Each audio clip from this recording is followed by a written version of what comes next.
کہا آج ویسا ہی ہم کر رہے ہیں، اور یہی وجہ ہے کہ ہماری دعائیں بے اثر ہیں، ہم تمام لوگوں کی دعائیں قبول نہیں کی جا رہی۔ اس لیے میرے بھائیوں، اگر ہم یہ چاہتے ہیں کہ ہم تمام لوگوں کی دعائیں قبول کی جائیں تو پھر ہمیں خوشحالی اور ایام صحت میں اپنے رب کو نہیں بھولنا ہے۔ ہمارا رب ہمیں بدحالی اور ایام مرض میں نہیں بھولے گا۔ نبی کریم صلی اللہ علیہ وسلم نے ارشاد فرمایا من سرہ ان یستجیب اللہ له عند الشدائد والکرب فلیکثر الدعاء فی الرخاء، کہ جو انسان یہ چاہتا ہو کہ اللہ رب العالمین غم و پریشانی کے وقت اس کی دعاؤں کو قبول کرے تو اسے چاہیے کہ وہ خوشحالی اور ایام صحت میں اپنے رب کو نہ بھولے، اپنے رب سے زیادہ دعائیں کیا کرے۔ اور میرے بھائیوں، ایک دوسری حدیث میں اللہ کے نبی کریم صلی اللہ علیہ وسلم نے ارشاد فرمایا تعرف الی اللہ فی الرخاء یعرفک فی الشدۃ، کہ تم خوشحالی اور ایام صحت میں اپنے رب کو یاد رکھو، وہ تمہیں بدحالی اور ایام مرض میں تمہیں نہیں بھولے گا۔ معزز سامعین کرام، اسی طرح سے آج جو ہماری دعائیں قبول نہیں ہو رہی ہیں، ان میں سے ایک سب سے اہم سبب یہ ہے کہ آج ہم مسلمان نیکیوں میں سست اور گناہوں میں چست نظر آتے ہیں۔ میرے بھائیوں، آج کل کے مسلمان نیکیوں کے معاملے میں بہت پیچھے رہتا ہے،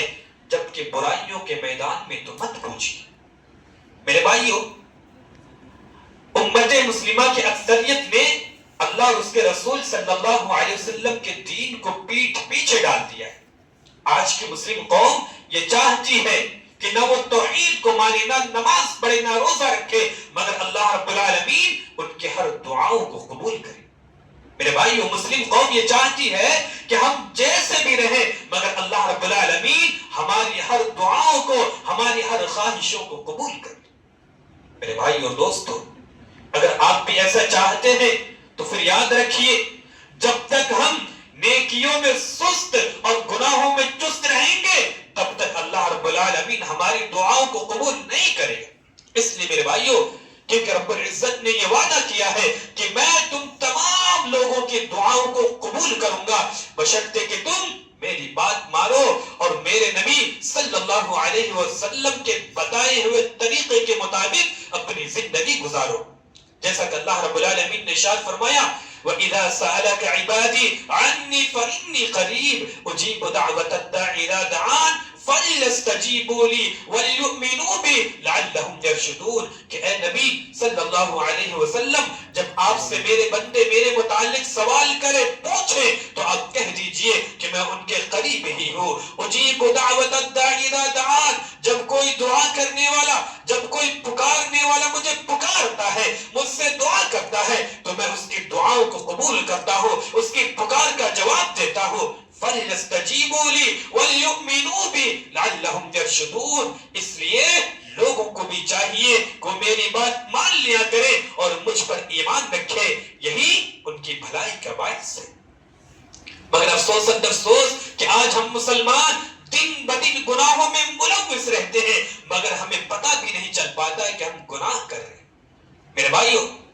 حضرت انس رضی اللہ عنہ کا قول ہمارے سامنے ہے۔ آپ اپنے دور کے لوگوں سے کہا کرتے تھے انکم لتعملون اعمالا ہی ادق فی اعینکم من الشعر وان كنا لنعدها على عهد النبي صلی اللہ علیہ وسلم من الموبقات، کہ بے شک تم ایسا عمل کرتے ہو جو تمہاری نظروں میں بال سے بھی باریک ہوتا ہے، جبکہ ہم انہیں نبی صلی اللہ علیہ وسلم کے دور میں مہلک گناہ شمار کیا کرتے تھے۔ میرے بھائیوں، یہ ہماری برائیاں اور ہماری کوتاہیاں ہی ہیں جو ہماری دعاؤں کو قبول ہونے نہیں دے۔ معزز سامعین کرام، آئیے اس تعلق سے ابراہیم بن ادہم رحمہ اللہ کا ایک حقیقت پر مبنی قول سنیے کہ جب ان سے لوگوں نے کہا کہ اے ابراہیم بن ادہم رحمہ اللہ، اللہ رب العالمین نے قرآن کریم کے اندر یہ وعدہ فرمایا ہے کہ ادعونی استجب لکم، کہ مجھ سے دعا کرو میں تمہاری دعاؤں کو قبول کروں گا، مگر وَنَحْنُ نَدْعُوهُ مُنْذُ دَهْرٍ فَلَا يَسْتَجِيبُ لَنَا، ہم ایک زمانے سے دعائیں کر رہے ہیں مگر اللہ رب العالمین ہماری دعاؤں کو قبول ہی نہیں کر رہا۔ آخر کیوں؟ میرے بھائیوں، ابراہیم بن ادھم رحمہ اللہ کا جواب غور سے سنیے کہ ابراہیم بن ادھم رحمہ اللہ نے کیا ایک بہترین جواب دیا۔ ابراہیم بن ادھم رحمہ اللہ نے کہا کہ ماتت قلوبکم فی عشرۃ اشیاء، کہ تمہاری دعاؤں کے قبول نہ ہونے کی وجہ یہ ہے کہ تمہارے دل 10 چیزوں اور 10 باتوں کی وجہ سے مردہ ہو چکی ہے۔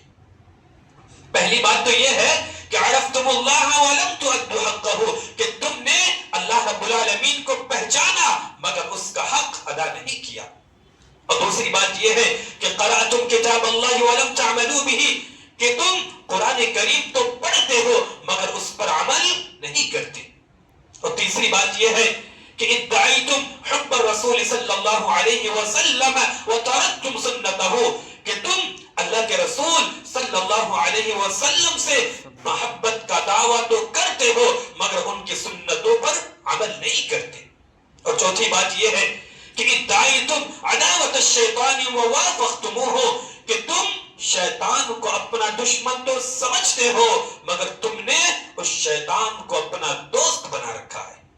اور پانچویں بات یہ ہے کہ قلتم ان الجنت قلتم نحب الجنت فلم تعملوا لها، تم جنت سے محبت کا دعویٰ تو کرتے ہو مگر اس کے لیے نیک اعمال نہیں کرتے۔ اور چھٹی بات یہ ہے کہ قلتم نخاف النار ورہنتم نفوسکم بها، تم یہ کہتے ہو کہ ہمیں جہنم سے بہت ڈر لگتا ہے مگر گناہوں سے اپنے آپ کو بچاتے نہیں۔ اور ساتویں بات یہ ہے کہ قلتم ان الموت حق ولم تستعدوا لها، تم یہ مانتے ہو کہ موت برحق ہے مگر اس کے لیے تم کوئی تیاری نہیں کرتے۔ اور آٹھویں بات یہ ہے کہ اشتغلتم بعیوب اخوانکم ونبذتم عیوبکم، تم دوسروں کے عیوب کے پیچھے تو پڑے رہتے ہو مگر اپنے عیوب پر، اپنے عیبوں پر نظر نہیں ڈالتے۔ اب نویں بات یہ ہے کہ اکلتم نعمت ربکم ولم تشکروا لها، تم اللہ رب العالمین کا رزق تو کھاتے ہو مگر اللہ رب العالمین کا شکر ادا نہیں کرتے۔ اور 10ویں بات یہ ہے کہ دفنتم موتاکم ولم تعتبروا بهم، کہ تم سب اپنے ہاتھوں سے اپنے مردوں کو دفن تو کرتے ہو مگر اس سے عبرت حاصل نہیں کرتے۔ میرے بھائیوں، ایک آدمی شاعر نے کیا یہ خوب کہا ہے کہ کیف نرجو اجابت الدعاء، کیف نرجو اجابت الدعاء وقد سددنا طریقها بالذنوب، کہ ہم اپنی دعاؤں کی قبولیت کی امید کیسے کر سکتے ہیں جبکہ ہم نے اپنے گناہوں سے اپنی دعاؤں کے قبولیت کے راستے کو بند کر رکھا ہے۔ میرے بھائیوں، یہی 10 چیزیں ہیں جو ہمیں گناہوں کی ہماری دعاؤں کو قبول ہونے نہیں دے رہی۔ اسی طرح سے میرے بھائیوں، آج جو ہماری دعائیں قبول نہیں ہو رہی ہیں ان میں سے ایک سبب یہ بھی ہے کہ بہت سارے لوگ دعا تو کرتے ہیں مگر انہیں خود اس بات پر یقین نہیں ہوتا ہے کہ اللہ رب العالمین ان کی دعاؤں کو قبول کرے گا، بلکہ وہ شک و شبہ کے شکار رہتے ہیں، شک و شبہ میں رہتے ہیں کہ اللہ رب العالمین ہماری دعاؤں کو قبول کرے گا کہ نہیں کرے گا۔ اور بہت سارے لوگ تو اپنی زبان سے یہ بھی کہتے نظر آتے ہیں کہ ہمیں کیا معلوم کہ اللہ رب العالمین قبول کرے گا کہ نہیں، بلکہ سماج و معاشرے کے اندر تو لوگوں نے شرک و بدعت کی دکان کو چلانے کے لیے یہ بات بھی پھیلا رکھی ہے کہ اللہ رب العالمین تو صرف نیک لوگوں کی سنتا ہے، ہم تو گنہگار ہیں، اللہ رب العالمین ہماری کہاں سنے گا۔ ارے لوگوں، اللہ رب العالمین تو سب کی سنتا ہے، چاہے وہ کافر ہو یا مشرک، ملحد ہو یا پھر زندیق۔ کسی شاعر نے کیا یہ خوب کہا ہے کہ وہ سنتا ہے سب کی، دعا کر تو دیکھ، تم اپنے نصیب آزما کر تو دیکھ۔ میرے بھائیوں، امام سفیان بن عیینہ رحمہ اللہ نے کیا یہ خوب کہا ہے کہ اے لوگوں، دعا کو کبھی مت چھوڑنا، کیونکہ اللہ رب العالمین نے تو تمام مخلوق میں سب سے برا جو ابلیس تھا اس کی بھی دعا کو قبول کر لیا تھا، جبکہ اس ابلیس نے یہ دعا کی رب فانظرنی الی یوم یبعثون، کہ اے میرے رب تو مجھے لوگوں کے اٹھ کھڑے ہونے کے دن تک مہلت دے. تو رب العزت نے اس کی دعاؤں کو قبول کرتے ہوئے فرمایا قال فإنك من المنظرین کہ تو مہلت والوں میں سے ہے متعین وقت کے دن